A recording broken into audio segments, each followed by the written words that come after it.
हरियाणा की जीत के बाद सभी राजनीतिक पार्टियां बीजेपी के साथ महाराष्ट्र में अपनी तैयारियां शुरू कर दी हैं। हरियाणा विधानसभा चुनाव के नतीजों से उत्साहित महायुति ने महाराष्ट्र में सत्ता बरकरार रखने के लिए कमर कस ली है। मीडिया रिपोर्ट्स की माने तो महायुति के 235 उम्मीदवारों की पहली लिस्ट का ऐलान दशहरा यानी 12 अक्टूबर को होगा। यह घोषणा एनसीपी अजित गुट के कार्यकारी अध्यक्ष और सांसद प्रफुल्ल पटेल ने की है।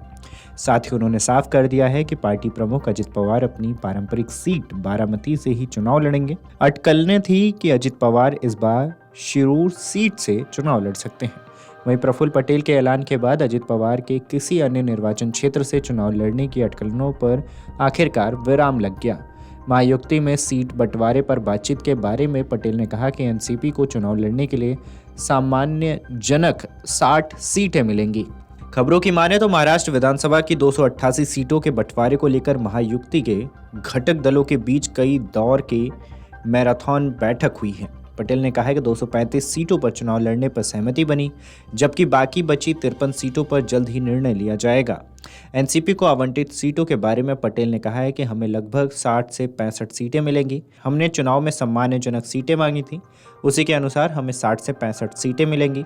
हम इस समझौते से खुश हैं। पटेल ने कहा कि हरियाणा चुनाव के नतीजे महाराष्ट्र के नेताओं को अपने राजनीतिक कदमों पर पुनर्विचार करने के लिए मजबूर करेंगे। हरियाणा में भाजपा की हैट्रिक और जम्मू कश्मीर में अच्छा प्रदर्शन पिछले 10 वर्षों में मोदी सरकार के प्रदर्शन को दर्शाता है। उन्होंने आरोप लगाया कि विपक्षी दलों ने मीडिया के माध्यम से झूठी कहानी गढ़ी कि भाजपा किसानों के विरोध प्रदर्शन, कुछ विशेष जातियों के बीच अशांति और खिलाड़ियों सहित कई मुद्दों पर हरियाणा चुनाव हार जाएगी।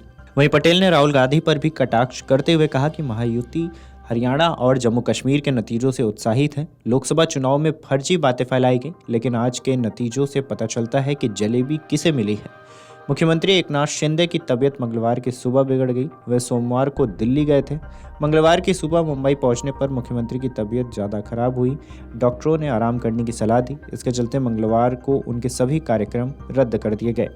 मुख्यमंत्री निवास वर्षा पर उनसे मिलने आए लोगों को बिना मिले वापस जाना पड़ा। मंत्रिमंडल की बैठक भी रद्द कर दी गई। अब मंत्रिमंडल की बैठक गुरुवार को होगी। डॉक्टरों ने मुख्यमंत्री को पूरी तरह से आराम करने की सलाह दी है। अगर आप ये वीडियो YouTube पर देख रहे हैं तो हमारे चैनल को सब्सक्राइब कर बेल आइकन दबाएं और Facebook पर देख रहे हैं तो हमारे पेज को लाइक करें।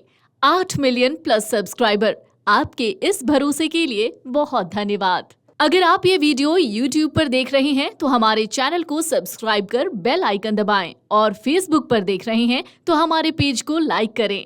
8 मिलियन प्लस सब्सक्राइबर, आपके इस भरोसे के लिए बहुत धन्यवाद।